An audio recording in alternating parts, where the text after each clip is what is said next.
last few hours, there have been repeated violations of the understanding arrived at earlier this evening between the Directors General of Military Operations of India and Pakistan. This is a breach of the understanding arrived at earlier today.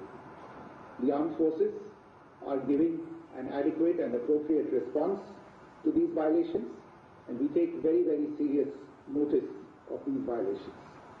We call upon Pakistan to take appropriate steps to address these violations and deal with the situation with seriousness and responsibility. The armed forces are maintaining a strong vision on the situation. They have been given instructions to deal strongly with any instances of a repetition of the violations of the borders along the international border as well as the line of control. Thank you.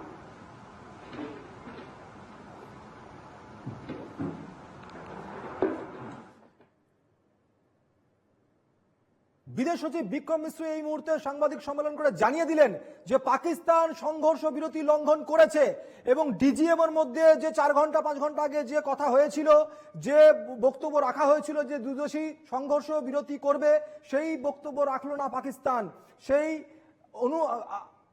সম্মতিতে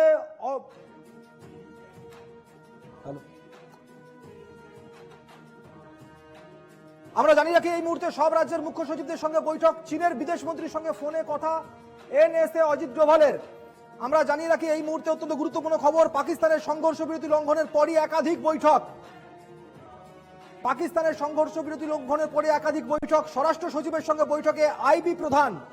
পাকিস্তানের সংঘর্ষ বিরতি লঙ্ঘনের পরই একাধিক বৈঠক, স্বরাষ্ট্র সচিবের সঙ্গে বৈঠকে আইবি প্রধান, সব রাজ্যের মুখ্য সচিবদের সঙ্গে বৈঠক। আমরা দেখছিলাম যে কিছুক্ষণ আগেই বিদেশ সচিব বিক্রম মিশ্রি তিনি সাংবাদিক সম্মেলন করে জানিয়ে দিলেন যে হ্যাঁ, পাকিস্তান সংঘর্ষ বিরতি লঙ্ঘন করেছে এবং পাকিস্তানের সংঘর্ষ বিরতি লঙ্ঘন করার পরিপ্রেক্ষিতে কিছুক্ষণ আগেই যেটা সাংবাদিক সম্মেলন করে জানালেন যে ডিজিএমওর তরফে যে কথা হয়েছিল দু দেশই তাতে যে সম্মতি জানিয়েছিল সেই সম্মতি রাখতে পারল না পাকিস্তান। পাকিস্তান সংঘর্ষ বিরতি লঙ্ঘন করেছে। ইতিমধ্যেই সব রাজ্যের মুখ্য সচিবদের সঙ্গে বৈঠক, চীনের বিদেশ মন্ত্রীর সঙ্গে ফোনে কথা এনএসএ অজিত ডোভালের। সম্রাট দাস রয়েছেন আমাদের প্রতিনিধি এই মুহূর্তে আমাদের সঙ্গে। সম্রাট, আমরা দেখলাম যে বিক্রম মিশ্রি তিনি সাংবাদিক সম্মেলন করে সেই খবরের সত্যতা দিলেন, পাশাপাশি পাকিস্তানের সঙ্গে সংঘর্ষ বিরতি চুক্তি লঙ্ঘন নিয়ে চীনের সঙ্গেও কিছু কথা হয়েছে, সে বিষয়ে কি আপডেট রয়েছে? এই মুহূর্তে দেখো দিল্লিতে চূড়ান্ত তৎপরতা চলছে। আমাদের কাছে যেটা খবর আসছে, পাকিস্তানের বিদেশ মন্ত্রী ইশাক দার তিনি চীনের বিদেশ মন্ত্রী ইয়াং ইর সাথে কথা বলেছেন এবং পাকিস্তানের সঙ্গে চীনের যে দীর্ঘদিনের বন্ধুত্ব সেই বিষয়ে তাদের কথা হয় এবং চীনের পক্ষ থেকে নাকি জানানো হয়েছে যে পাকিস্তানের সঙ্গে তারা চীন নাকি থাকবে, এরকমটা দাবি করছেন পাকিস্তানের বিদেশ মন্ত্রী। এবং আরেকটি খবর, ভারতের national security adviser Ajit Doval তিনি চীনের বিদেশ মন্ত্রীর সাথে কথা বলেন এবং পরিষ্কার ভাষায় তিনি জানিয়ে দেন যে যুদ্ধ ভারতের চয়েস নয়, অর্থাৎ যুদ্ধ ভারত চাইছে না। একদম দ্ব্যর্থহীন ভাষায় চীনের বিদেশ মন্ত্রীকে জানিয়ে দেওয়া হয় যে যুদ্ধ ভারত চাইছে না। পাকিস্তান বারবার যুদ্ধ বিরতি লঙ্ঘন করছে, বারবার বিশ্বাসঘাতকতা করছে, এই কথা পরিষ্কার চীনের বিদেশ মন্ত্রীকে জানিয়ে দেওয়া হয়েছে ভারতের পক্ষ থেকে।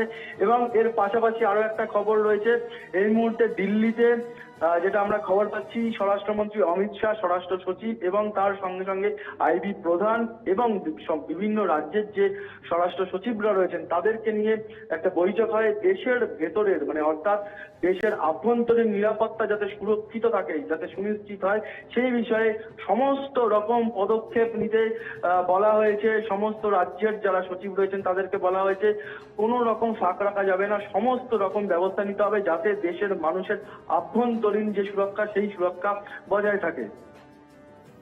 বেশ, তুমি আমাদের সঙ্গে থাকো সম্রাট। আমরা জানিয়ে রাখি এই মুহূর্তে পাকিস্তানের সংঘর্ষ বিরতি লঙ্ঘনের পরই একাধিক বৈঠক, স্বরাষ্ট্র সচিবের সঙ্গে বৈঠক, স্বরাষ্ট্র সচিবের সঙ্গে বৈঠক, চীনের বিদেশ মন্ত্রীর সঙ্গে ফোনে কথা হয়েছে এনএসএ অজিত ডোভালের। পাকিস্তানের সংঘর্ষ বিরতি লঙ্ঘনের পরই একাধিক বৈঠক চলছে, যেমনটা আমরা বলছি আপনাদেরকে। বৈঠকে আইবি প্রধান, সব রাজ্যের মুখ্য সচিবদের সঙ্গে বৈঠক করা হচ্ছে।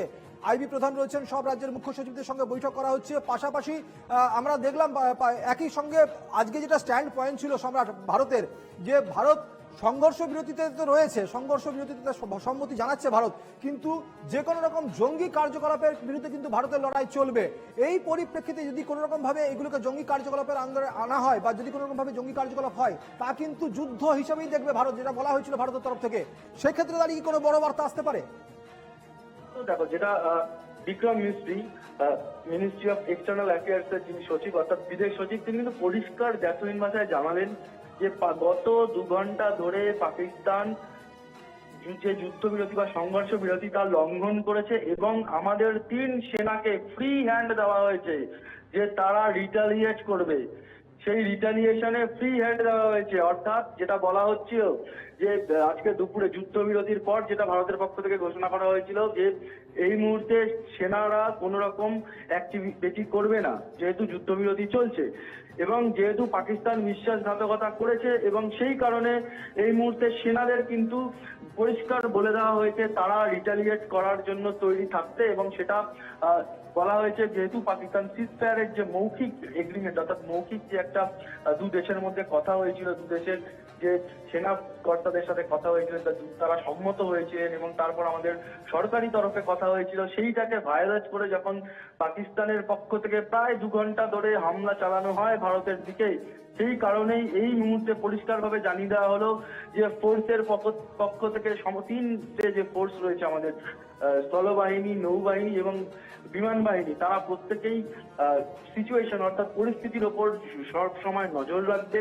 এবং তাদেরকে ফ্রি হ্যান্ড দেওয়া হয়েছে রিটালিয়েশনে। তাহলে দুটো জিনিস সামনে আসছে সম্রাট। একদিকে অজিত ডোভাল, তিনি চীনের বিদেশ মন্ত্রীকে সাথে কথা বলছেন এবং তিনি যখন চীনের বিদেশ মন্ত্রীর সঙ্গে কথা বলছেন তাকে ফোন করে বলছেন ভারত যুদ্ধ চাইছে না, ভারত কিন্তু সম্পূর্ণভাবে সংঘর্ষ বিরতি যেটা বলেছিল সেটাকেই ভারত মান্যতা দিচ্ছে। কিন্তু অন্যদিকে আমরা দেখতে পাচ্ছি 3 বাহিনীর সেনাপ্রধানকে ফুল ছাড়, পূর্ণ স্বাধীনতা, অর্থাৎ খুব নাজুক সিচুয়েশন, খুব কিন্তু দেখো এইখানে একটা ছোট্ট জায়গা আছে, ভারত কিন্তু এখনো একবারও পাকিস্তানকে আক্রমণ করেনি।